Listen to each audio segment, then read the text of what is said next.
Have you ever walked into a room and realized the people who raised you had already decided who you were? On my 30th birthday, there was no cake, no candles, no music, just 40 folding chairs, a microphone, and a banner that said, "We'll love you enough to tell the truth." My mother stood in front of my boss, my coworkers, my relatives, and called me selfish. My father read a list of my failures, like he was presenting evidence in court, and my sister, she was live streaming it. They thought I had 3 choices: cry, argue, or walk out. What they didn't know was that for weeks, I had been quietly documenting everything. And when I finally pressed play, it wasn't my reputation that collapsed, it was their 22-year marriage. Stay with me. Because what happened in the next 11 minutes didn't just end a birthday, it ended 6 relationships in that room. There are certain sounds you never forget. A hospital monitor flatlining, a door locking behind you, or the scrape of a folding chair being dragged across hardwood floors. That was the first thing I heard when I walked into my parents' living room on my 30th birthday. Not surprise. Not laughter. Not music. Just metal legs scraping slowly across wood. For a second, I thought I had the wrong house. The couch was pushed against the wall. The coffee table was gone. In its place were rows of folding chairs, neatly arranged, facing the fireplace, facing a microphone stand. A banner hung behind it. White butcher paper. Blue marker. "We'll love you enough to tell the truth." I stood in the doorway holding a grocery store cake I had picked up for myself on the way over. Lemon with cream cheese frosting. My mother's favorite. I remember thinking, maybe this is some kind of game, maybe it's a roast, maybe it's a joke. Then I saw my boss, Marcus Whittaker, arms crossed. Second row. Next to him, Carla from the ER, looking confused. My stomach dropped so suddenly I felt it in my knees. This wasn't a birthday party. "Faith," my mother said brightly, stepping forward like she was greeting guests at church. "Good, you're here." She kissed my cheek. Her lips were calm. I said slowly, "What is this?" She squeezed my hands like I was being dramatic. "It's just something we need to talk about as a family." As a family. There were at least 40 people in that room. Neighbors, cousins. 2 women from her Bible study, my sister's college roommate, and my supervisor. My father adjusted the microphone height. The sound echoed slightly when he tapped it. Testing. Testing. I set the cake down on the kitchen counter. No one moved to cut it. No one said happy birthday. I noticed something else then. My sister, Kristen, was standing near the back with her phone mounted on a tripod. Red light blinking, recording. Of course she was. Kristen had always loved an audience. "Come sit, honey," Mom said gently, pointing to a single chair placed front and center, facing everyone else. Like a defendant. For a second, just 1 second, I considered walking out. Getting in my car. Driving anywhere but here. But if I left, they would tell the story without me. And I had learned something working in the ER. If you don't stay in the room, you don't control the outcome. So I walked forward. Each step felt deliberate. Measured. My heels clicked against the hardwood in a rhythm that sounded too loud. I sat down. 40 pairs of eyes settled on me. My father cleared his throat. My mother stepped up to the microphone. "Thank you all for coming," she began, smiling warmly. "We're here tonight because we love Faith." Love. That word can sound like a weapon when it's used wrong. "We're concerned about her behavior," Mom continued. "Her selfishness, her distance. The way she's been tearing this family apart." A small murmur rippled through the room. I felt my boss shift in his seat. Tearing this family apart. I hadn't raised my voice in this house in years. I hadn't argued. I hadn't even complained. I worked 14-hour shifts at the hospital. I paid their mortgage. I covered my sister's car payment when she said her brand launch hadn't taken off yet. I paid for Mom's insurance supplement when Dad said ours had been cut again. I had never missed a Sunday dinner. And I was tearing them apart. Dad unfolded 3 sheets of lined paper. Handwritten. Mom's handwriting. I recognized the loops in the letters. He began reading. "Faith has shown a pattern of control," he said stiffly. "Using money to manipulate this household." My ears rang. Manipulate. I transferred money automatically on the 1st of every month. No conditions, no arguments. No reminders, just quiet payments. Faith rarely calls her father on Father's Day, he continued. Because he never answered. He was always running errands. Faith moved out without asking permission. I was 22. Faith makes Sunday dinners tense. Tense. I cooked half of them. I kept my hands folded in my lap. I kept my face neutral. The same expression I use when a patient's family blames me for something I didn't cause. You let them talk. You gather information. You stay calm, because panic helps no one. Mom stepped back toward the microphone. Faith, we're doing this because we care, she said softly.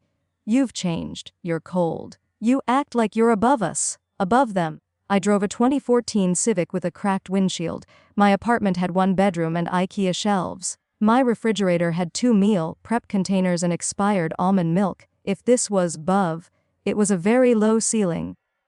Say something, Kristen called from behind her phone. Her tone was almost excited, like she was waiting for the dramatic part. I looked at her, then at the red recording light, then at my mother. You invited my boss, I said quietly. Mom smiled again. We wanted the people who matter most to you to show support. Support. That word again. Marcus was watching carefully now. Not judging, just observing. He had seen me at 3 in the morning during trauma shifts. He had seen me hold pressure on a wound while giving orders calmly. He knew how I handled stress, and that realization did something inside me. It steadied me. Mom continued. You hold money over our heads, she said. You make us feel small. I almost laughed. Small. For 8 years I had paid bills without a single thank you card. Without acknowledgement. Without even a hug when I arrived early to help cook. Kristen arrived late with wine and got applause. I arrived early with groceries and got instructions. You think you're better than us because you have a career, Dad added. I swallowed. My career. The one he once called bedpans and paperwork. I felt something shift inside me then. Not anger, clarity. Because this wasn't spontaneous. The banner, the chairs, the microphone, the guest list. They had planned this. Carefully, strategically, and suddenly. The past 3 months snapped into focus. The hushed conversations when I walked into rooms. The way Mom stopped asking for money verbally and switched to texting screenshots of bills. The sudden friendliness. The fake warmth. They weren't grateful. They were building a case. I looked around the room again. 40 people. 40 witnesses. 40 versions of me about to walk out of this house with a new identity attached to my name. Selfish. Ungrateful. Cold. If I argued. If I cried. Unstable. If I left. Guilty. 3 doors. All traps. Mom leaned forward slightly. Faith. We need you to admit that you've been hurting us. There it was. The confession. The moment they wanted the public apology. The collapse. Instead, can we discuss this privately? Mom didn't hesitate. No. The word hit the air hard. We're done pretending behind closed doors, she said. These people deserve to know. Deserve. I nodded slowly. I felt my pulse in my fingertips. Okay. I reached into my purse. Not quickly, not dramatically. Just calmly. Kristen straightened behind the camera. Dad shifted forward. Mom's eyes narrowed slightly. What are you doing? She asked. I pulled out my phone. The screen was already unlocked. Battery full. App open. Because here's something they didn't know. While they were planning this intervention, I had been planning something else. Not revenge. Documentation. Because when you work in emergency medicine, you learn one rule above all others. If it isn't documented, it didn't happen. I looked up at my mother, at my father, at my sister, at the banner behind them. We love you enough to tell the truth. I almost admired the irony. You've had your turn, I said quietly. The room was so silent I could hear someone breathing unevenly in the 3rd row. Now it was mine. I lifted my thumb, hovered over one file, one recording, not dozens, not a collection, just one, the one that mattered. My mother's face changed first. A flicker, a calculation. Faith, she warned softly. But it wasn't soft enough, and for the first time that night, I wasn't the one sitting in the vulnerable chair. I pressed play, and the first voice that filled the room wasn't mine. The first sound that came out of the speaker wasn't loud. It wasn't dramatic. It was familiar. The kind of voice you hear your whole life and never imagine hearing in public, caught in a moment it was never meant to survive. A few heads turned. Someone in the third row let out a small, confused laugh, like they were waiting for the punchline. My mother didn't laugh. She stared at my phone like it was a knife. "Faith," she said again, low and tight. Not into the microphone this time. Directly to me. "Turn that off." I didn't. Because I wasn't playing it for them. I was playing it for the room. For Marcus. For Carla. For every person who had been invited here to watch me confess to a version of myself my family had rehearsed. And in that moment, with the audio filling the living room, something strange happened inside my body. My hand stayed steady, but my stomach felt hollow. Not fear. Not excitement. Just the quiet realization of what pressing play really meant. This room would never go back to normal. I looked up at the banner again. "We love you enough to tell the truth." Then I did something that surprised even me. I stopped the recording. Mid-sentence. The sound cut off so sharply that the silence afterward felt physical. Everyone blinked, like they'd been dropped into a different world. I held my phone at my side. I didn't explain.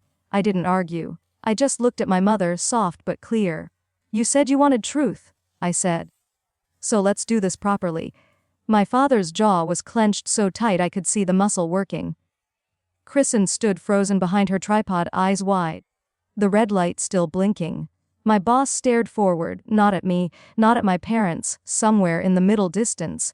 Like he was replaying the last 10 seconds in his head and trying to decide what it meant. My mother swallowed. Her smile was gone now. For the first time all night, she looked like someone who realized she might lose control of the room. "You're embarrassing us," she hissed. Barely audible. I nodded once. "Okay," I said quietly, and then, before anyone could jump in, before my mother could rush back to her script or Kristen could fill the silence with a comment for the camera, I turned my eyes to the crowd. "I'm going to take you back," I said calmly.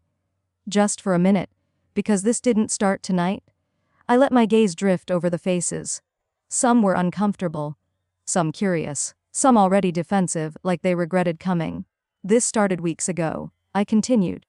"With a phone call I was never supposed to hear." My mother's eyes sharpened. My father shifted in his chair, and suddenly I could feel it again. The Tuesday evening when everything changed, not loudly, not dramatically, just in a hallway, with a jacket I forgot, and a door that was unlocked like it always was. 10 weeks earlier, I had just finished a double shift. The kind where the hospital lights stay behind your eyes even after you leave. The kind where your scrubs smell like antiseptic and coffee and somebody else's fear. It was cold outside, late October.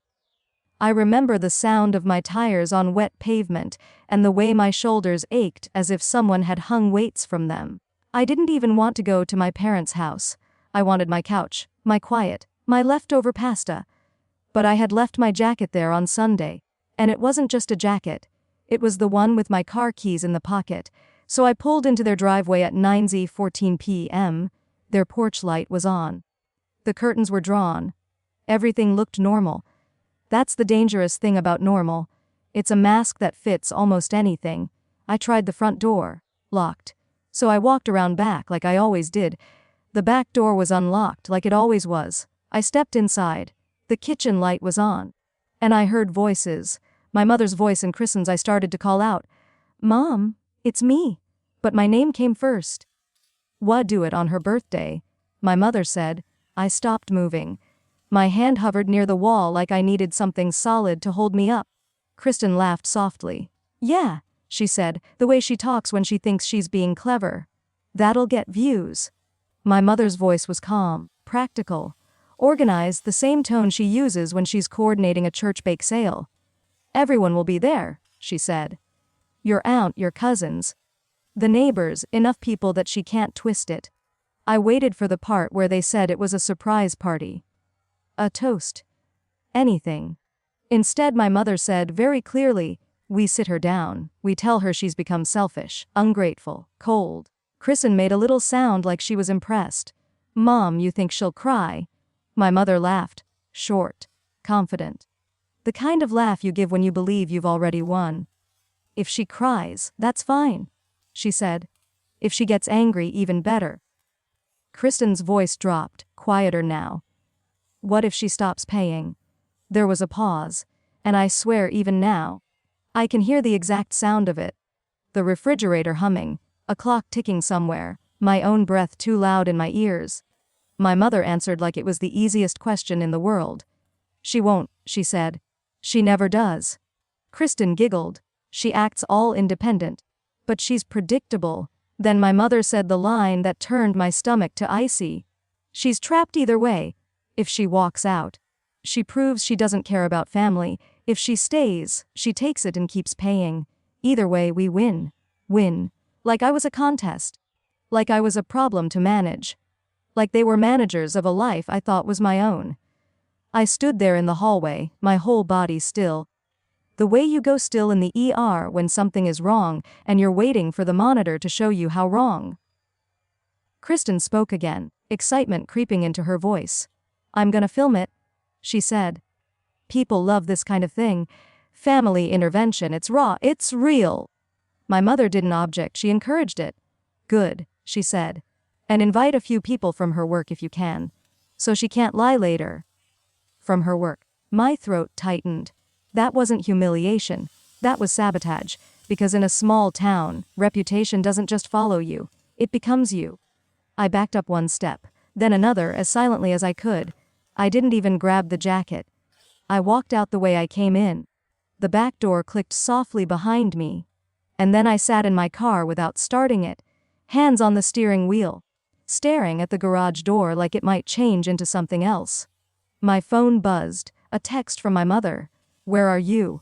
I didn't answer. Not because I didn't have words, because I had too many. I sat there for 20 minutes.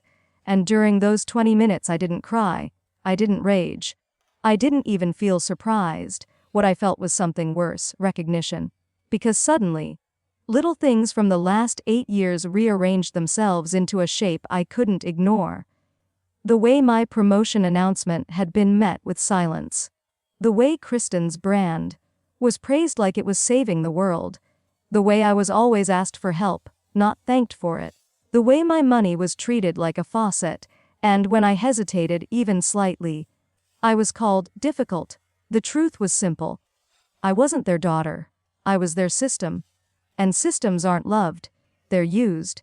I drove home that night in a kind of quiet I'd never felt before. Not peaceful, not calm, just empty. When I got to my apartment, I sat on the edge of my bed and stared at the wall until my eyes burned. Then I called the only person I trust with the ugly version of truth. Naomi. She picked up on the second ring.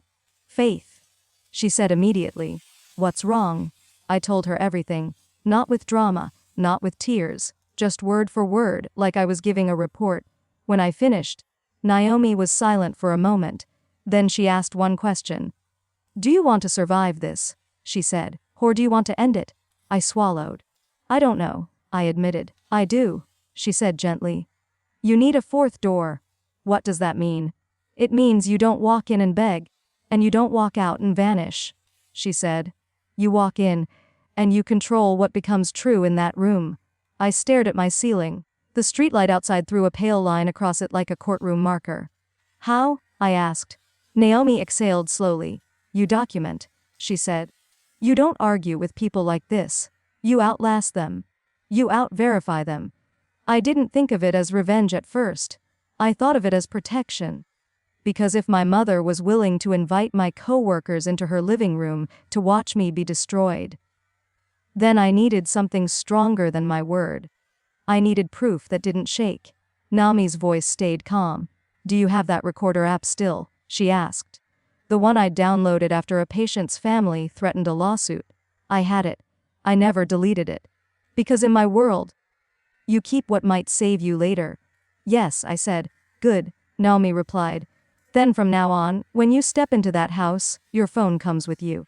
Not to catch everything, just to catch the truth. I stared at my hands in the dark. They looked like my hands. Normal. Clean. But they didn't feel like mine. They felt like someone else's hands. Someone who didn't know what she was about to become.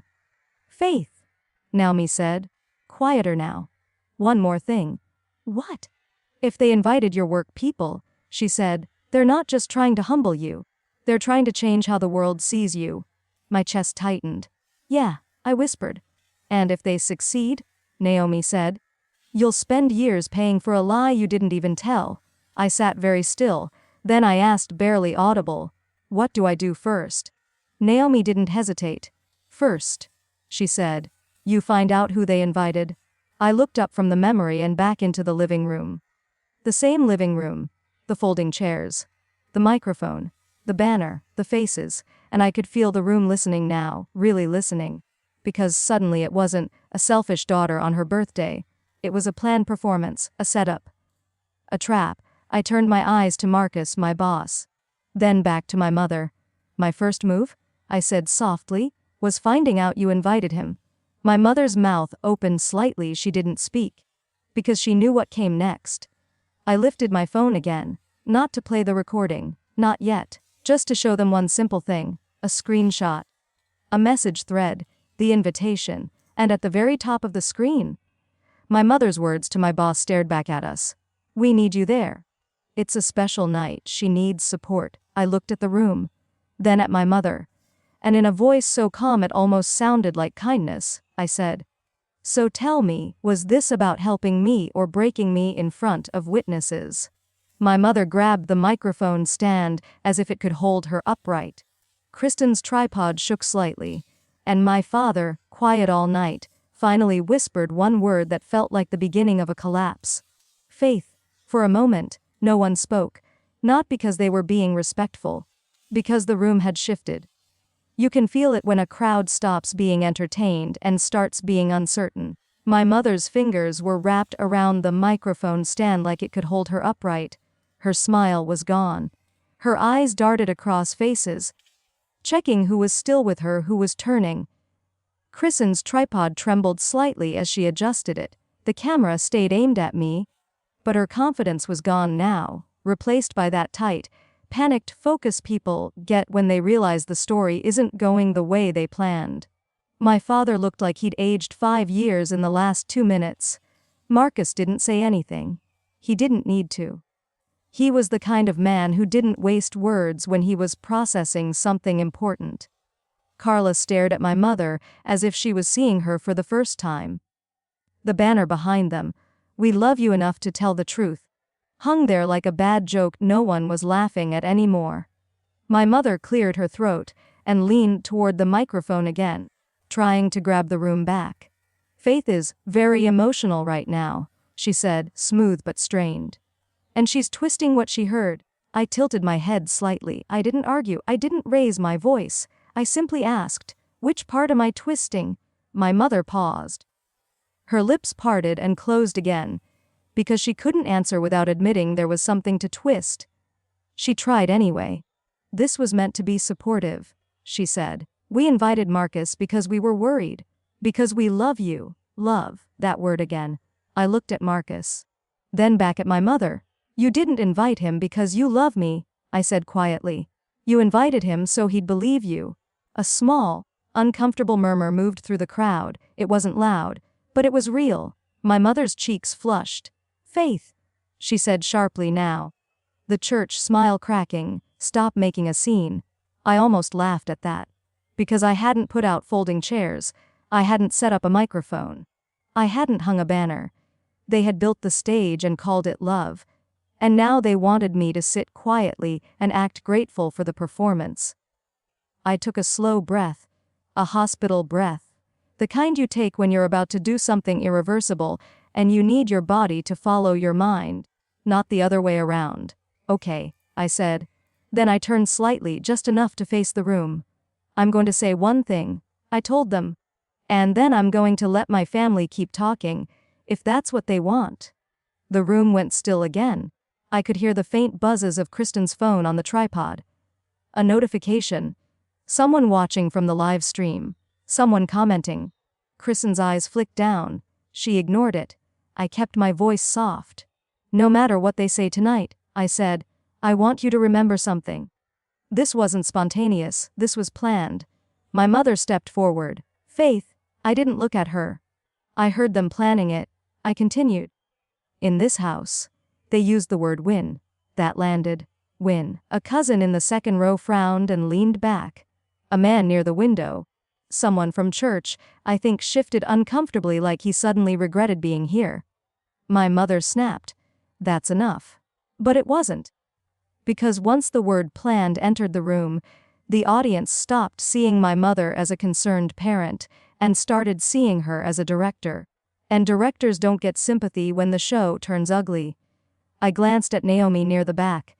She was still seated, still quiet, still watching with that calm focus she saves for courtrooms and hard conversations. She gave me the smallest nod. Not, keep going. More like, you're okay, stay steady. My mother turned to the room again and tried to regain control. Everyone, she said, voice too bright. This is exactly what we mean. Faith refuses accountability. I looked at my father. He wasn't looking at anyone.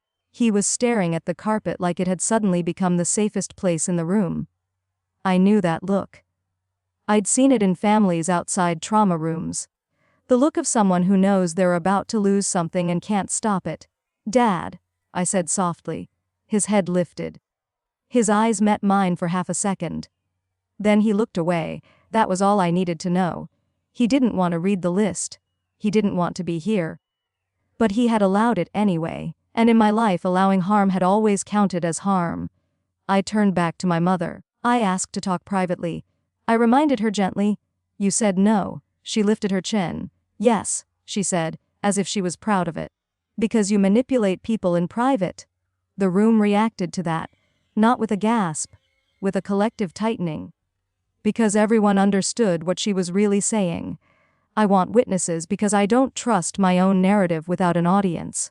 I nodded once.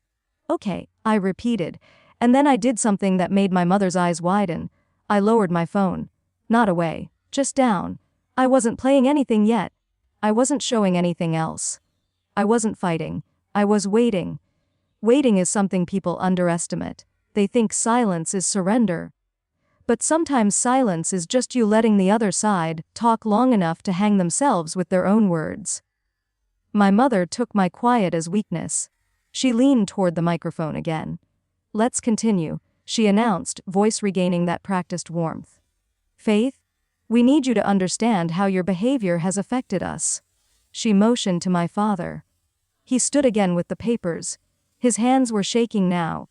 Just slightly, he began to read. But the words didn't land the same way they had before. Now the room was listening for manipulation, for rehearsed lines, for exaggerations. My father reached the part about me moving out, without asking permission, and someone, one of the neighbors, actually snorted quietly, not in a funny way, in a that's ridiculous way. My mother's head snapped toward the sound. Her eyes sharpened. She was losing them. And when my mother started losing control, she did what she always did. She escalated. Faith has always been difficult, she said suddenly, cutting my father off mid-sentence. Since she was little. Always pushing back. I looked at her. Then at the crowd. And I spoke calmly like I was reading a chart. I was 8 when you said I was difficult, I said. Because I asked why Kristen got new shoes and I didn't. My mother's face tightened. That's not what happened. I nodded. Maybe. I let that hang for a second. Then I added, soft but precise, but I can tell you exactly what happened 10 weeks ago. Because I wrote it down. Date. Time. Words. That was the truth. After I heard them planning the intervention, I didn't just record. I documented, like I do at work. Like my license depends on it. Because it does. My mother blinked, suddenly uncertain. A few people leaned forward. Even Kristen's phone seemed to tilt toward me slightly, as if the whole tripod wanted to hear. My mother said, Faith, you're acting paranoid. Not quickly, not dramatically. Just stood.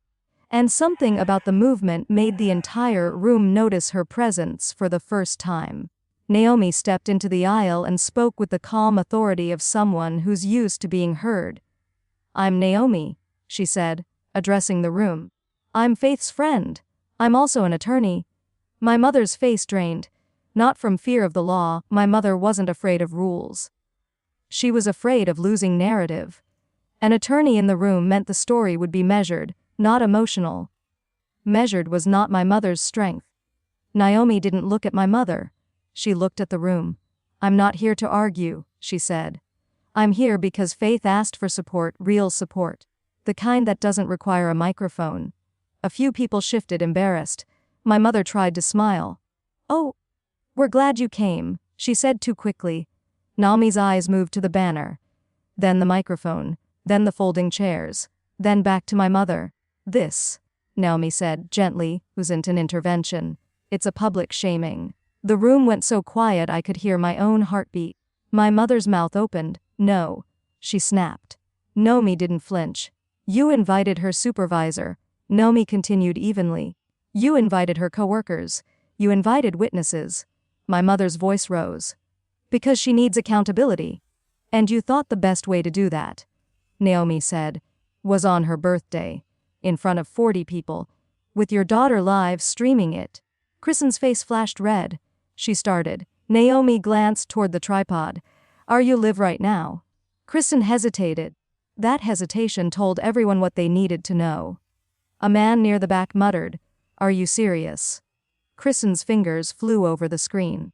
The red light blinked, then went dark. She ended the live. But it didn't matter.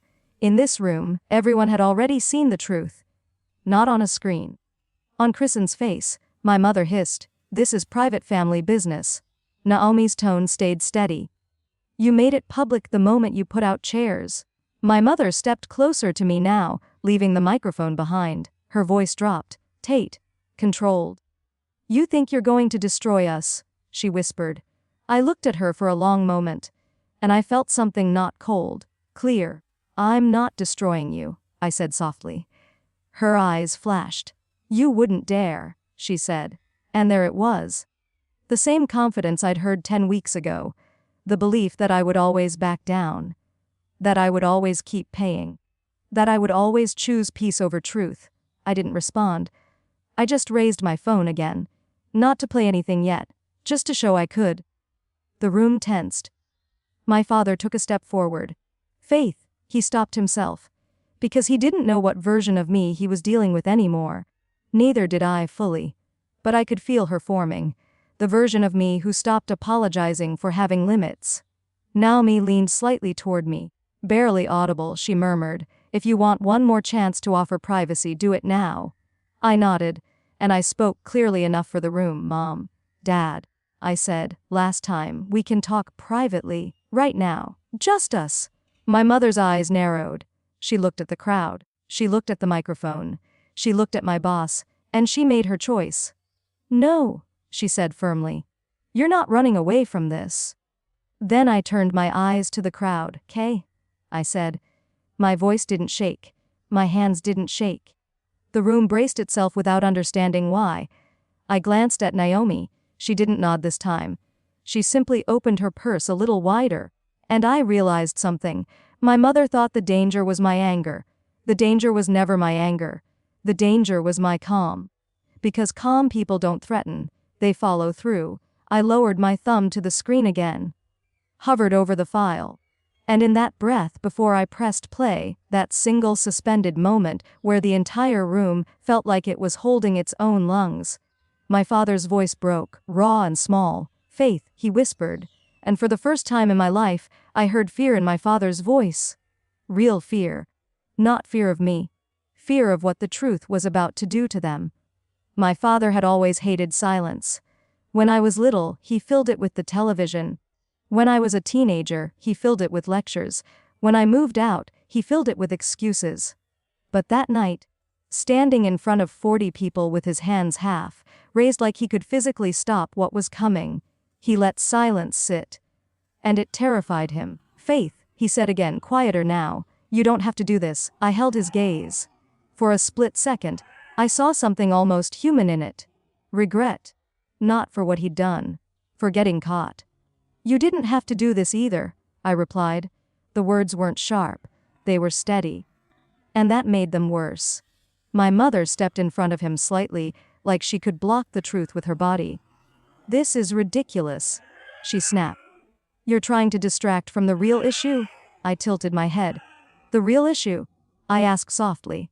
"That you've become cruel," she said. "Controlling. Cold." I almost smiled at that. Cold. If I was cold, it was because I had learned to survive in freezing rooms. Operating rooms, emergency rooms, and now this living room. You invited witnesses, I said gently. So let them witness. Then I pressed play. The speaker in Naomi's purse crackled to life. The sound wasn't loud at first, just a faint background hum. Then, my father's voice. Lighter than I had ever heard it at home. Yeah, Tuesday works, she's got Bible study. I'll just say I'm picking up parts. A woman's laugh drifted through the audio, soft, familiar, too familiar. The room shifted immediately. You can feel it when people understand what they're hearing before they fully process it. A ripple of recognition. Confusion first. Then comprehension. My mother's fingers tightened around the microphone stand. Her knuckles whitened. The audio continued. 22 years, my father's recorded voice said, almost amused. And she still thinks I go bowling. The laugh again. Warmer this time. Someone in the second row sucked in a breath. Not dramatically. Just involuntarily. My mother turned her head slowly toward my father. The movement was almost mechanical. Gary, she said. His real-time voice didn't come out. His mouth opened but the words didn't follow. On the recording he was still talking. I'll bring dinner. That Italian place you like, she'll never know. The words echoed in the living room like something dropped and shattered. For a split second, I wondered if I should stop it. If this had gone far enough. But I didn't. Because they hadn't stopped when it was my career in the room. They hadn't stopped when it was my reputation hanging in the air. The recording ended. I didn't replay it, I didn't need to. The damage was already spreading. The room was no longer watching me. They were watching my parents. My mother stared at my father as if he were a stranger. Bowling, she repeated faintly. My father stepped forward. Hands raised now, not to me but to her. Diane, it's not what it sounds like. It was exactly what it sounded like. A neighbor stood up slowly. A Bible study friend covered her mouth. Kristen forgot about the camera entirely. She was staring at Dad like she was seeing him for the first time. You've been going to Bible study alone, my mother whispered. The room felt smaller. The folding chairs suddenly too close together. My father said quickly. He looked at me. Not angry. Desperate. Faith, turn it off. It's already off, I said, and that was the truth. What they were hearing now wasn't the recording, it was consequence. My mother's composure cracked visibly. Who is she? She demanded. My father hesitated, and in that hesitation, every year of their marriage seemed to sag under its own weight. It's nothing, he said weakly. Nothing. My mother's voice rose now. You said 22 years? She turned to the room, as if suddenly remembering the witnesses, her witnesses. But they weren't on her side anymore. They weren't on mine either. They were just watching. Watching a truth that had nothing to do with interventions or selfish daughters. Watching a marriage unravel in real time. I stepped back slightly. I didn't want the center of the room anymore. This wasn't my spotlight, it was theirs. You recorded me, my father said finally. The accusation landed in the air like a last attempt at control. I recorded conversations I was present for. I replied calmly. That mattered. It was documentation. You invaded my privacy, he insisted. My mother laughed once, sharp and bitter. Privacy, she snapped. You were having an affair. The word hung there, affair. It changed the temperature of the room. A cousin muttered, "Oh my God." Someone near the window quietly stood and slipped toward the door. Not dramatically. Just slowly. Like they didn't want to be part of this anymore. I felt my heartbeat in my throat. Not because I regretted it. Because it was real now. There was no going back. My father's face had gone pale. He said weakly. 22 years. My mother repeated, her voice hollow. She looked at him the way you look at something fragile you just dropped and realized won't survive the fall. You said you were picking up parts, she whispered. The room was silent again. No one moved. No one intervened. Because this was no longer about a daughter's attitude. This was about deception. About a Tuesday routine that had lasted longer than I had even suspected. Kristen finally found her voice. Dad, how long? She asked. He didn't answer. That was answer enough. My mother turned back to me slowly. Her face had changed. Not soft, not maternal, not even furious, just wounded. "You did this," she said. The words were quiet, but heavy. I didn't flinch. "I didn't make him say those words," I replied. She shot back. "Yes," I said. And that was it. Because I was done carrying secrets that weren't mine. My father sank into one of the folding chairs, the same kind they had placed for me. His hands trembled slightly. "I never meant for it to hurt anyone," he muttered. I almost laughed at that. Hurt anyone. Like hurt was something that accidentally happened when you weren't looking. Like it wasn't a choice repeated every Tuesday. My mother stepped back from him. Physically, like distance might protect her from what she was learning. "You humiliated me," she whispered. My eyes flicked to the banner behind her. "We love you enough to tell the truth." I asked to speak privately. I reminded her softly. She closed her eyes for a second. Just one. And in that second, I saw something I hadn't expected. Not revenge. Just the dawning understanding that she had miscalculated. She thought I would cry. She thought I would beg. She thought I would defend myself. She hadn't prepared for me to respond with evidence. The room was different now, heavier. Marcus stood slowly, not abruptly. Just enough to stretch his legs. He didn't speak, but his posture said enough. This was no longer a concern about my character. It was a concern about theirs. Kristen looked at her tripod, then at the crowd. Then, with shaking hands, she ended the recording. The red light blinked off. Too late. Even without the internet, this moment would live in everyone's memory. My mother's voice dropped to something raw. "You ruined everything." I looked at her, and for the first time that night, I let my voice carry just a little more weight. "No," I said quietly. "You built everything on something fragile." My father's breathing was uneven. The air in the room felt thin. Someone coughed. A chair creaked. I glanced at my phone again. There were more files, more truths. But I didn't reach for them. Not yet. Because one was enough to crack the foundation. And cracks spread on their own. My mother looked at the door. Then at the guests. Then back at me. "What else did you record?" she asked. It wasn't anger now. It was fear. Real fear. And I understood something in that moment. The intervention had been designed to make me feel small. Instead, it had revealed who was actually vulnerable. I slid my phone back into my purse slowly. "I guess that depends," I said calmly, "on what you want to say next." The room waited, because now it wasn't about my defense. It was about their decision. Double down. Or face what was still coming. My father whispered something to my mother. I couldn't hear it. But whatever it was, she stiffened. And I realized this night was far from over. Because a marriage doesn't end with one sentence. It ends with layers. And we had only peeled back the first. No one sat down again. Not really. Even the people still in their folding chairs looked like they were ready to leave at any second. The living room no longer felt like a courtroom. It felt like a crime scene. My mother was still standing near the microphone. But she wasn't holding it anymore. Her hands had dropped to her sides. My father remained seated, shoulders curved inward, like he was trying to make himself smaller. Kristen hovered near the tripod, her face pale, her phone dark now. The silence stretched. It wasn't peaceful. It was unstable. My mother was the first to move. She straightened her blouse, lifted her chin, and turned back toward the room. "This," she said carefully, "is exactly why we needed this intervention." I blinked once, even now, even after what had just played. She was trying to reclaim control. "Faith has always been vindictive," she continued. "Instead of addressing her own behavior, she attacks ours." There it was. The pivot. My father's affair had shifted the room, but my mother was trying to steer it back. Because in her mind, if she could make me look extreme, she could dilute what everyone had just heard. I didn't interrupt. I waited. Because when people panic, they over-explain. And over-explaining reveals more than silence ever could. "You invaded your father's privacy," she pressed on. "You've been secretly recording conversations. That's not normal."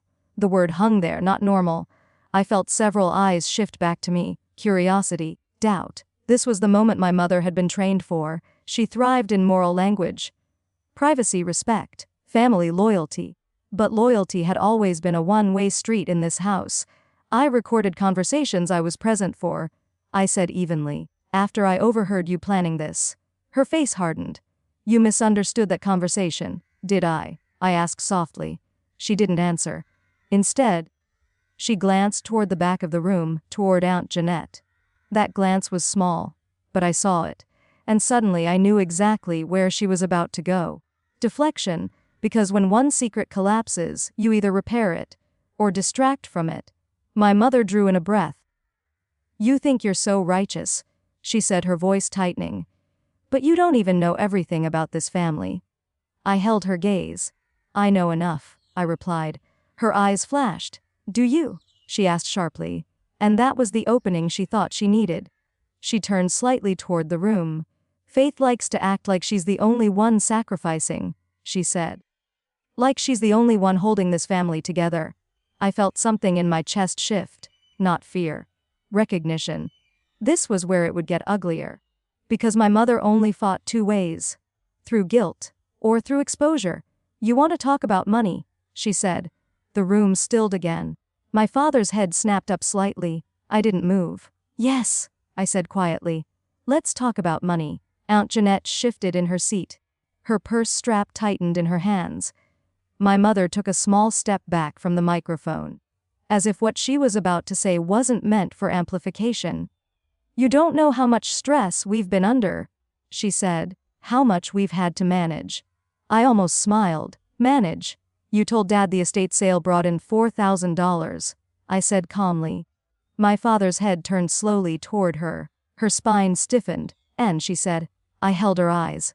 It brought in 18. The number hit the room harder than the recording had, because money is measurable, specific, unemotional. Faith, she warned. $14,000. I continued evenly. Was moved into your personal account. My father stood up. What? He demanded. My mother's composure cracked for the first time since the affair had been exposed. That's taken out of context, she snapped. There is no context, I replied. My voice didn't rise, it didn't need to. Aunt Jeanette, I added softly, turning my gaze. Jeanette froze. Every eye in the room shifted toward her. You sold Grandma Ruth's pearl bracelet, I said. For $800. The air changed again. Not shocked this time, disgust. Jeanette stood up abruptly. That's not. It's at the jeweler being cleaned. I finished for her. Her mouth opened, closed, opened again, because she had said those exact words. On speakerphone, in my mother's bedroom. The night I had stood in the backyard listening through the cracked window. My father's face had gone white. You told me the furniture barely sold, he said slowly. My mother's hands were shaking now. It was temporary, she insisted. I was going to put it back. When? My father asked. She didn't answer. Because there is no timeline that makes secret money look innocent. A Bible study friend stood up quietly. You told us the estate barely covered expenses, she said. My mother looked at her, betrayed, as if the greater offense was being questioned. It's family business, she snapped. It became public.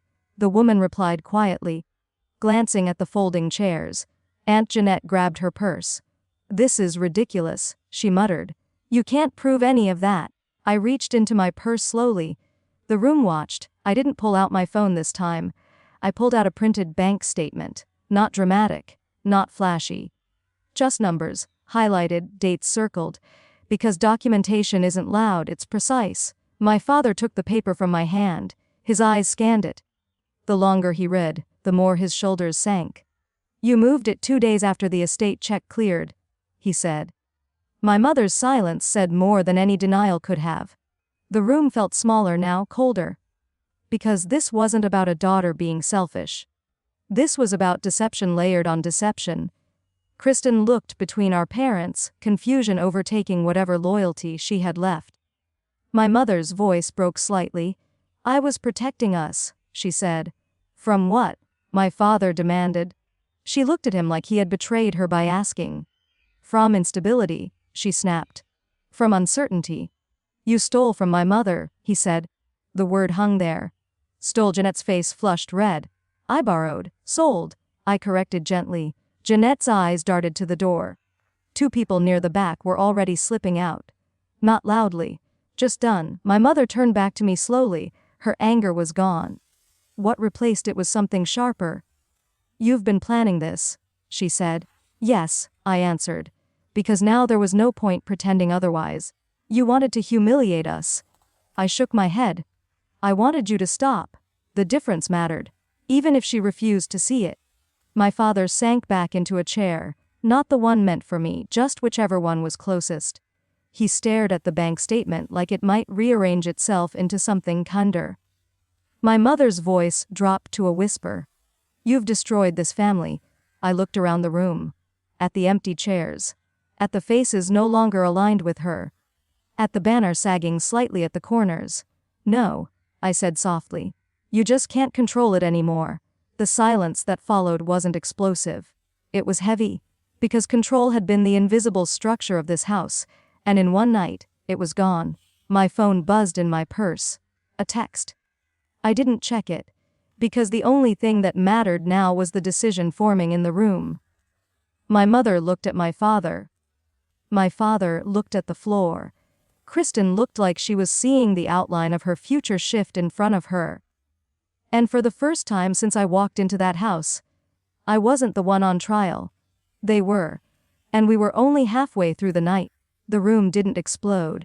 It didn't turn into shouting and slam doors the way movies pretend it does. It did something quieter. It started emptying.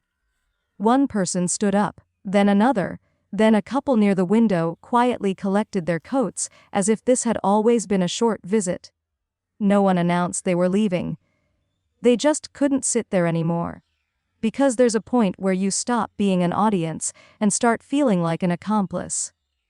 My mother watched them go, eyes tracking every movement, trying to keep her face calm. But her breath had changed, shorter, sharper, like she was holding a lid down on a boiling pot. A Bible study friend, green cardigan, careful hair, paused near the door and looked back at my mother. Not angry, not dramatic. Just disappointed in a way that felt final. "I'm going to check on Ruth," she said quietly. Then she left. My father flinched at the name. Ruth, my grandmother, the source of the estate money. The bracelet. The lies. My father's eyes dropped again. I could see the math happening behind his expression. Not just the money, the years. How long he'd been living inside a house where everyone had a secret and no one told the truth. Kristen stood frozen near her tripod, hands clasped around her phone as if she didn't know what else to do with them. For once, she wasn't filming. She was watching. But not like a spectator. Like someone realizing she might be next. My mother turned to the few people who remained, Marcus, Carla, a couple of cousins, an uncle, Naomi near the back, and tried to tighten her grip on the narrative again. "This is being twisted," she said, voice too bright. "Faith is taking private family matters and turning them into a spectacle." I looked at the folding chairs, at the microphone, at the banner, and I didn't respond, because the room didn't believe her anymore.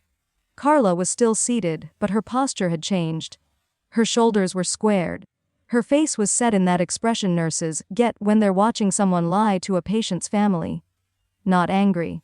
Just done. Marcus had one hand resting on his knee, the other loosely holding his phone, face down now, like he didn't want to record anything. Didn't want to be part of it, just wanted it to end. My mother's eyes darted to him. She hadn't expected Marcus to stay quiet. She had expected him to side with her concern, but concern changes shape when it's proven false. My father finally stood. Slowly. Like his joints didn't agree with the movement. He didn't pick up the paper list again. He didn't reach for the microphone. He just looked at my mother. "Deanne," he said, voice rough. "How long?" My mother's chin lifted. "How long what?" she snapped. "How long have you had that money?" he asked, holding the bank statement like it was evidence in a case he never asked to be part of. My mother's eyes flashed. "It's mine," she said. He replied. "It was Ruth's, it was our family's, and you hid it." My mother's face tightened. "Don't start lecturing me, Gary. Not tonight. Not tonight." As if there was ever a good night for truth. My father's hands trembled slightly, but his voice steadied. "And Linda," he said quietly, The room went still again. My mother's mouth hardened. She didn't respond. Not denial, not outrage, just a stare. A stare that said I am not going to break in front of these people. But she already had. The green cardigan woman was gone. The door had closed. And the story had changed. My father took one step back, then another. It looked like he was pulling away from her without realizing it. "You humiliated me," my mother said, voice low. In front of everyone. My father let out a short, bitter breath. "You humiliated yourself," he said. "And you tried to humiliate Faith. On her birthday." That landed. Because until now, everyone had been reacting to the affair, the money, the bracelet. But the birthday part still stung. It reminded them why they were even here. My mother's eyes snapped toward me. There was something raw in them now. Not just anger, panic. Because she could feel control slipping out of her hands like water. "You think you're leaving?" she said to my father. My father didn't answer her. He turned his head slightly and looked at the room, at the witnesses, at the chairs. Then, finally, he looked at me. His voice softened in a way I hadn't heard in years. "Faith," he said. "I didn't know it would go like this." I blinked. That sentence was almost worse than the list.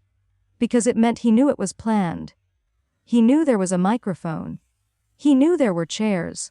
And still he let it happen. "I know," I said quietly. He swallowed. Then he looked back at my mother. "I'm going to Bill's," he said simply. My mother's breath caught. "You're not going anywhere?" she snapped. He didn't shout back.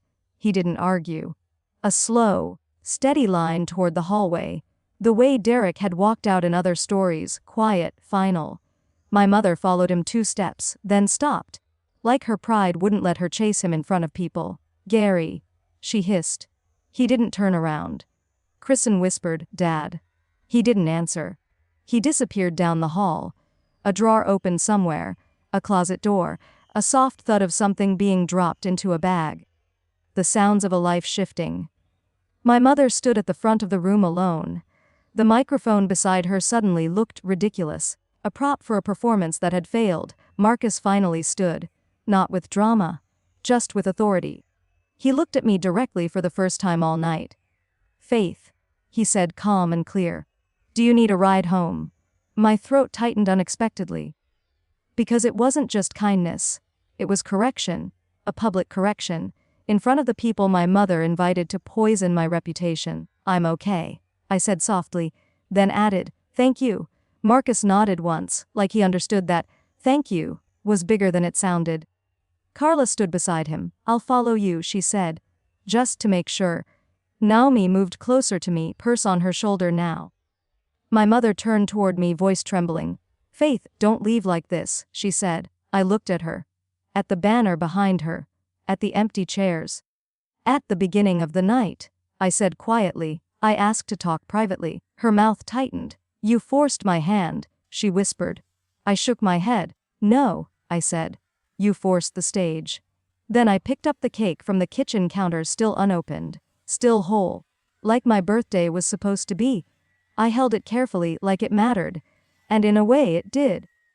Because it reminded me that I had walked in here as a daughter trying to keep peace, and I was walking out as someone who finally understood she didn't owe anyone her silence. At the door I paused. Not for them. For myself. I turned back once. "Starting tonight," I said calmly to the room, "every automatic payment ends." A few people gasped. My mother's head snapped up. "You can't." "I can," I said softly. "And I will." Then I opened the door. Cool air rushed in, and behind me the living room, the folding chairs, the microphone, the banner, felt like a place I would never belong to again. As I stepped onto the porch, my phone buzzed again. This time I looked. From Grandma Ruth. Full of typos. Simple, "Happy day my Saturday girl. Proud of you always." I held the phone against my chest for a second and let myself breathe. Because whatever happened next, the hardest part was already over. I had finally left the room. I didn't cry in the car. I thought I would. I thought once the house was behind me, once the porch light faded in the rearview mirror and the folding chairs became just another piece of memory, I would finally break. But I didn't. I drove slowly, the cake box balanced on the passenger seat, the radio off, the road quiet. Carla's headlights followed a few car lengths behind me, steady and protective. Naomi sat in the back seat of her own car behind Carla, a quiet convoy, not dramatic, just witness. When I reached my apartment complex, I parked and sat there for a second, hands still on the steering wheel. Engine ticking as it cooled. It felt strange that the world outside my parents' house was normal. The streetlights still worked. The air still smelled like rain. Somewhere, someone was laughing on a balcony 2 buildings over. Life had not paused, only mine had shifted. Carla pulled in beside me. She got out immediately, walked over, and knocked gently on my window. I lowered it. "You sure you're okay?" she asked. Her voice wasn't pitying, it was professional concern. The kind you use when you're assessing a patient who insists they're fine. "I'm steady," I said. She studied my face like she was checking for concussion symptoms. Then she nodded once. "You were steady in there too," she added. "Don't let anyone tell you otherwise." That mattered, not because I needed validation, but because it corrected the narrative my mother had tried to plant. Selfish, emotional, unstable. I wasn't any of those things tonight. Naomi walked over then, purse still on her shoulder. "You handled that exactly right," she said quietly. "Did I?" I asked. Because now that the adrenaline was draining, the weight of it was creeping in. "You offered privacy," she said. "More than once. They refused." I nodded. That detail mattered, it always would. I grabbed the cake and stepped out of the car. For a moment, the 3 of us stood under the dim parking lot light, no speeches, no dramatic hugs, just presence. Carla squeezed my shoulder lightly. "See you Monday," she said. Normal, she was giving me normal. And that felt like a gift. They left, I unlocked my apartment door and stepped inside. The quiet hit differently now, not lonely, clear. I set the cake on the counter, placed my purse beside it, kicked off my shoes. And finally I let myself sit. The couch felt softer than usual. Or maybe I did. I stared at the wall for a long time, replaying it. My father's voice on the recording. My mother's face when the number, 14,000, landed. The way people left without saying goodbye. The way Marcus stood up. The way the red recording light blinked off. And the moment my father walked down the hallway. A soft click of a closet door. A bag unzipped. That sound would stay with me. Because it was the sound of a marriage cracking. Not because of me. But because truth had weight, and tonight, they couldn't pretend it didn't. My phone buzzed. I glanced at it. 22 unread messages. Missed calls from Mom, 2 from Kristen, 1 from Dad, a cousin. An unknown number. I didn't open any of them, not yet. Instead, I opened my banking app. 3 automatic transfers were scheduled for midnight. Mortgage, insurance supplement, Kristen's car payment. I hovered over the first one. Mortgage 100. 8 years of that. 8 years of believing I was helping. 8 years of being told I was selfish. My thumb pressed. Cancel. "Are you sure?" "Yes." Insurance supplement. Cancel. Kristen's car payment. Cancel. Each click felt less dramatic than I expected. No fireworks, no rush, just quiet finality. At 12:03 a.m., my phone buzzed again, a text from Dad, "We need to talk." Another from Mom. "You went too far." And then Kristen. "Derek won't answer me." I closed the messages without replying, because tonight wasn't about repairing anything. It was about ending something. The version of me that kept absorbing blame. That version didn't live here anymore. I stood up and walked to the kitchen. Opened the cake box. The frosting was slightly smudged from the drive. I laughed under my breath. 30 years old. And I had bought my own birthday cake. Set it on a plate. Sat back down on the couch. The apartment was still. No folding chairs, no microphone, no banner. Just me. I took a bite. Lemon, cream cheese. Too sweet, and suddenly, unexpectedly, tears filled my eyes, not from regret, from release. Because for the first time in years, I wasn't calculating what I owed anyone. I wasn't rehearsing what I would say to keep the peace. I wasn't bracing for Sunday dinner. My phone buzzed again. This time a new message. "Grandma Ruth, heard things. Call me when ready. Love you, my Saturday girl." I pressed the phone to my chest for a second. She would know, she always did. Not the details, but the shift. She had raised me on Saturdays while my parents were busy. She had taught me crosswords in pen. She had taught me that strength didn't need to shout. Tonight, I hadn't shouted, I had pressed play, and then I had walked away. I set the phone down and leaned back. The room felt different, lighter. Not because nothing was broken, but because I wasn't holding the weight of it anymore. Outside, somewhere in the distance, a car door slammed. Life continued. At my parents' house, I imagined chaos, arguments, accusations, maybe silence, maybe my father packing a bag, maybe my mother standing alone in front of that banner. But here, there was only the hum of my refrigerator, the soft glow of the lamp, and the quiet certainty that something irreversible had happened, not just to them. To me, I finished the slice of cake slowly, washed the plate, turned off the kitchen light, and as I walked toward my bedroom, I felt something I hadn't felt in years. Not anger, not revenge, just space. Space where guilt used to live. Space where obligation used to sit, and in that space, for the first time, I felt free. The morning after always feels quieter than it should. Not because nothing happened. Because your body finally stops running on adrenaline and starts paying attention to what it cost. I woke up to sunlight on my curtains and the heavy ache behind my eyes that comes after a night you didn't sleep. You just drifted in and out of shallow breath. My phone was face down on the nightstand. I knew what was on it without looking. I still looked. 34 missed calls. Most from Mom, a few from Kristen, 2 from Dad, messages from cousins I hadn't spoken to in years, a voicemail from an unknown number. My chest tightened, not fear, fatigue. The kind that makes you want to turn your phone off and disappear into the quiet. But I couldn't. Not anymore. Because my mother had already proved what she would do if I disappeared. She would tell the story without me. So I sat up, rubbed my eyes, and listened to the voicemail first, because unknown numbers are never harmless. A woman's voice came through, tight and shaky. Faith. It's Marlene. From church. I didn't know. I didn't know any of that. Your mother said you were struggling. That you needed guidance. She paused. I could hear her inhale. I'm calling because Ruth is upset. People are calling her. And Diane is telling everyone you recorded Gary illegally. She's saying you're unstable. Unstable. There it was. The word my mother always used when she couldn't control a woman. Marlene's voice softened. I don't think you're unstable. I think you were. Very calm.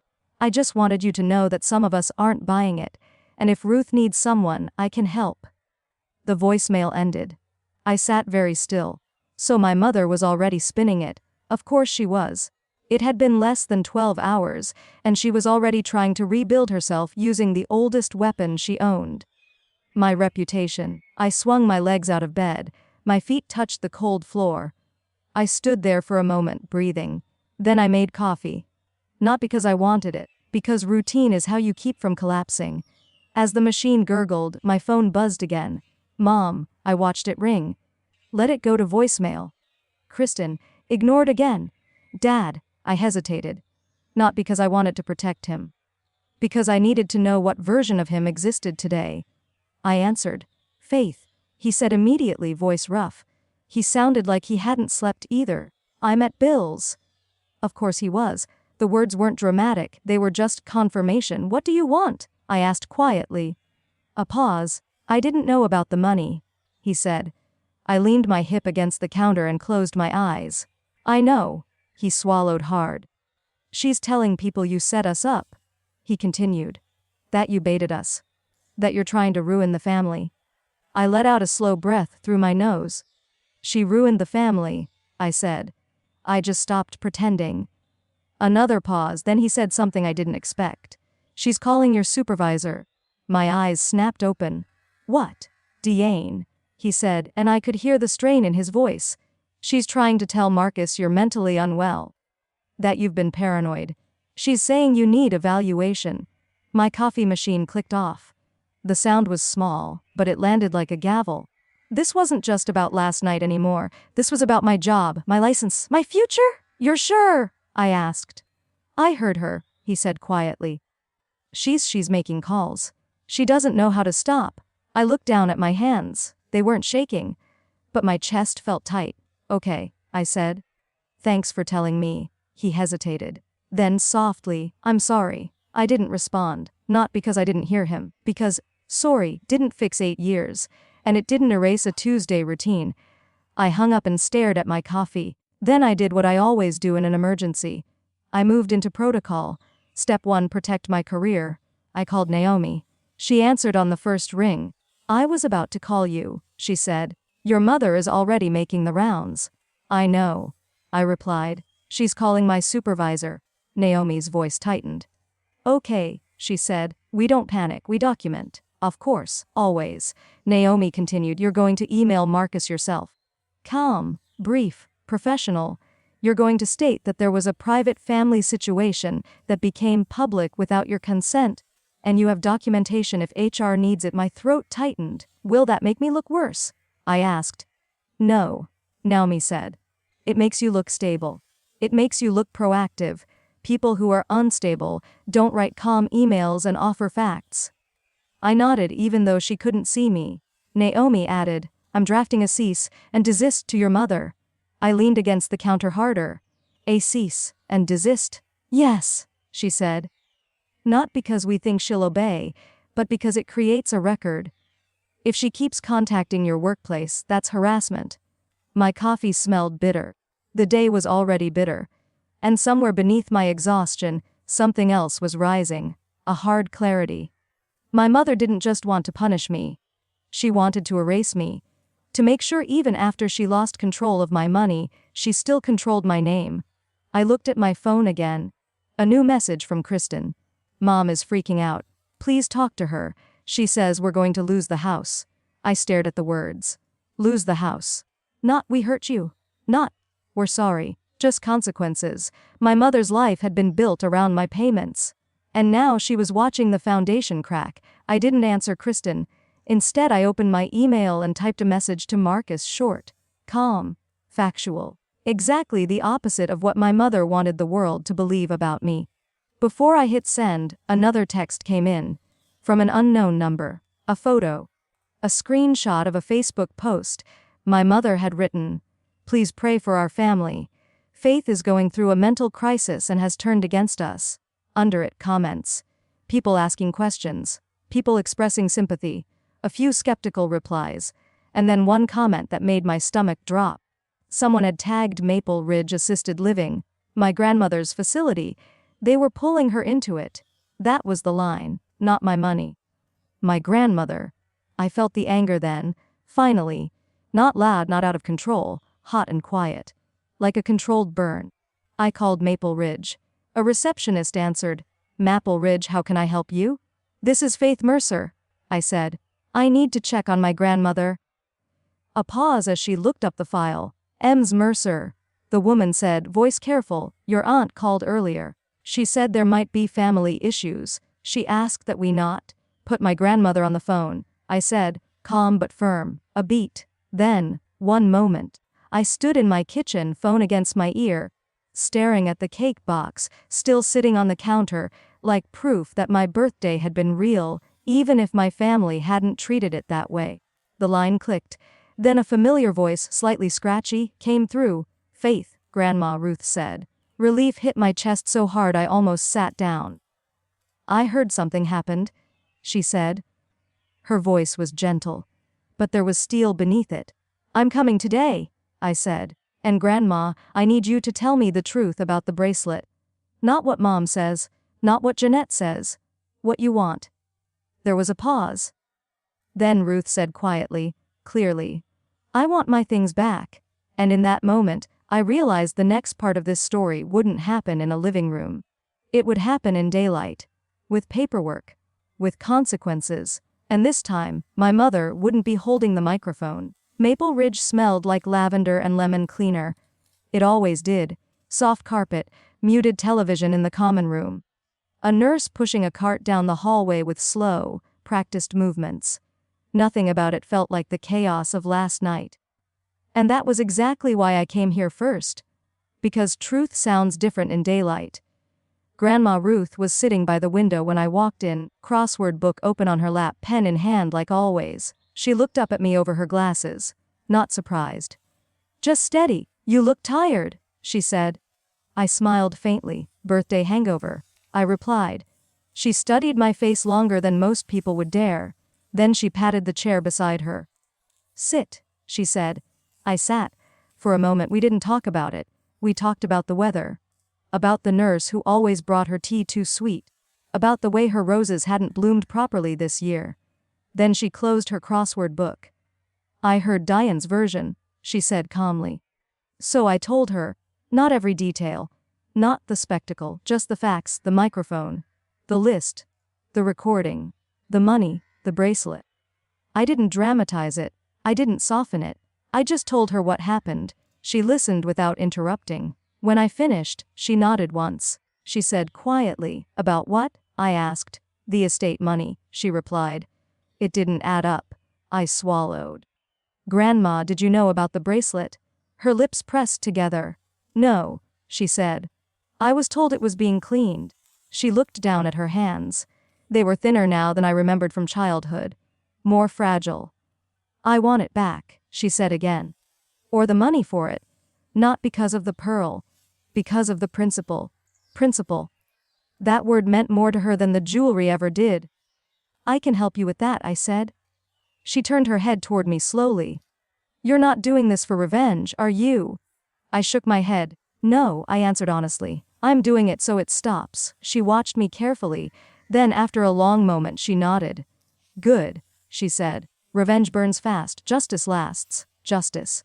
That was the word I needed. Not humiliation. Not destruction. Just correction. I reached into my bag and pulled out copies of the bank statement Naomi had helped me organize. Dates. Amounts. Transfers clean and simple.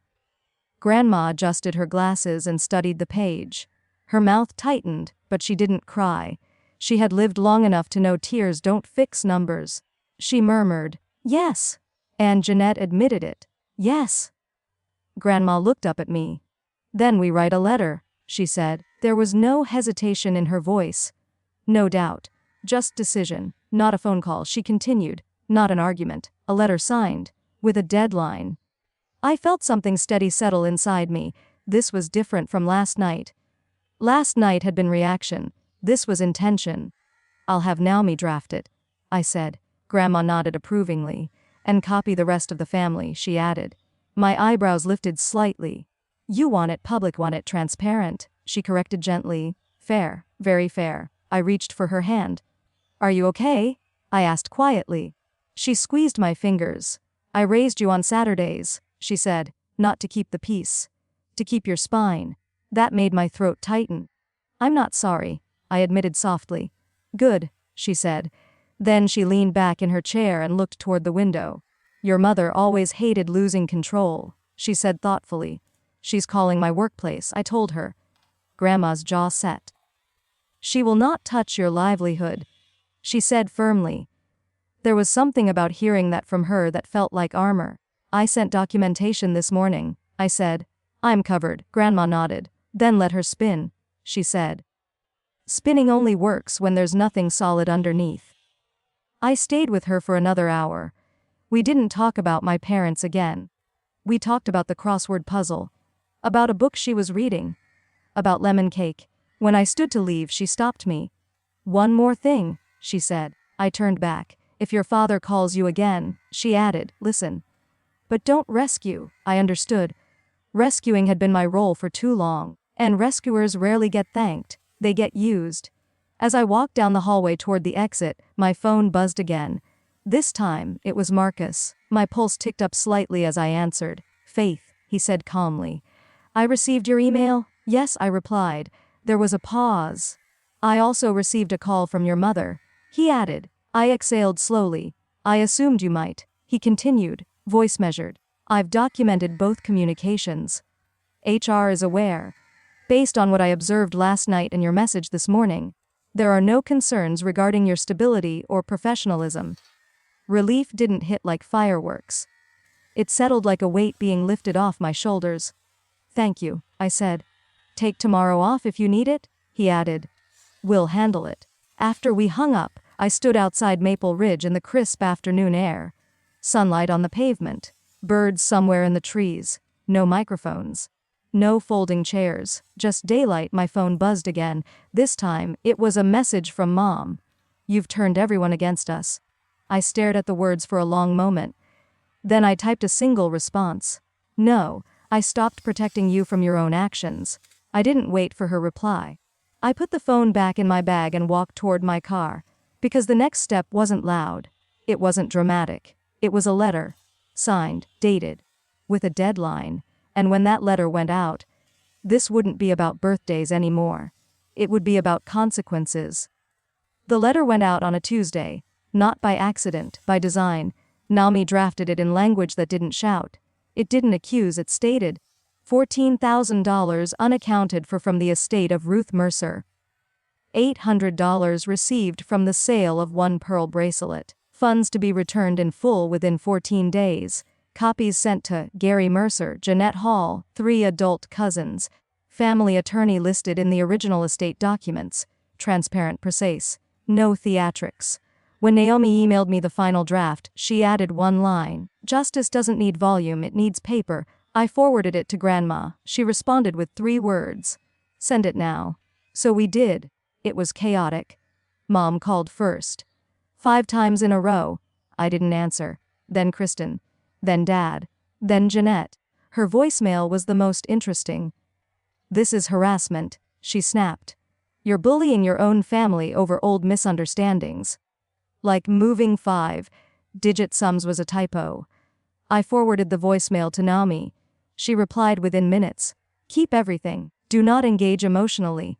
By day 3, the Facebook post disappeared. By day 5, Mom stopped calling my workplace. By day 7, Dad texted. "She's talking to a lawyer." Good. That was the point. On day 10, Jeanette called Grandma directly. I was sitting beside her when it happened. We put it on speaker. Jeanette's voice was tight. "I don't have $14,000, she said. "You had 800. Grandma replied calmly. "Start there." There was a long silence. "I can repay it in installments," Jeanette muttered. Grandma's voice didn't waver. 14 days, she repeated. Jeanette inhaled sharply. "You're choosing her over your own daughter." Grandma didn't hesitate. "I'm choosing honesty."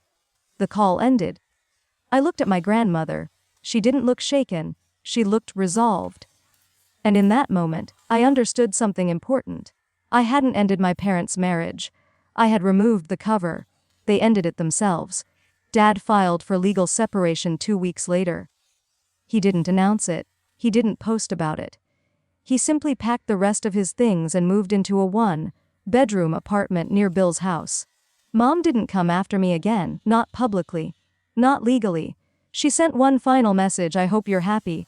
I read it twice before responding. "I'm peaceful." That was truer than happy. Kristen moved back in with Mom. Her TikTok account went dark. No explanation, no farewell video, just gone. Silence is heavier when you're used to noise. And then on the 14th day, a cashier's check arrived at Maple Ridge. $14,000. A separate by envelope came 2 days later. $800. From Jeanette. No apology, just money. Grandma held the check in her hands and smiled faintly. "Good," she said. "Now it's clean." Clean. That word meant more than revenge ever could.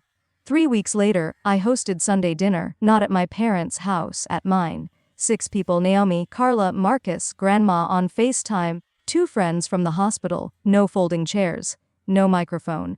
Just a table too small for the number of plates. Someone brought wine.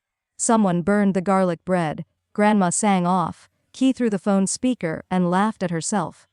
At one point, Carla's daughter asked, "Is this what your birthday was supposed to be like?" I paused, then smiled. "No," I said gently. "It's better." Because what I learned wasn't how to destroy a family. It was how to stop holding one together by myself. My paycheck now stayed in my account. My student loans were gone. I started a retirement fund. Small, steady mine. Mom never apologized. Dad sent a short text one night. "I'm in therapy." I responded, "Good." That was enough. Because this story was never about humiliating them. It was about ending the pattern. Ending the expectation that I would keep absorbing damage to maintain appearance. The night of my birthday, they handed me a microphone. They thought it would shrink me. Instead, it clarified me. I didn't scream, I didn't beg, I pressed play. And then I pressed stop. On the money. On the guilt. On the silence you asked for a strong result. Here it is. The marriage ended. The money was returned. The lies were exposed. My career stayed intact, and I walked away with something none of them could take back. My name. Not selfish. Not unstable, not cold, just clear. And clarity is louder than any intervention could ever be.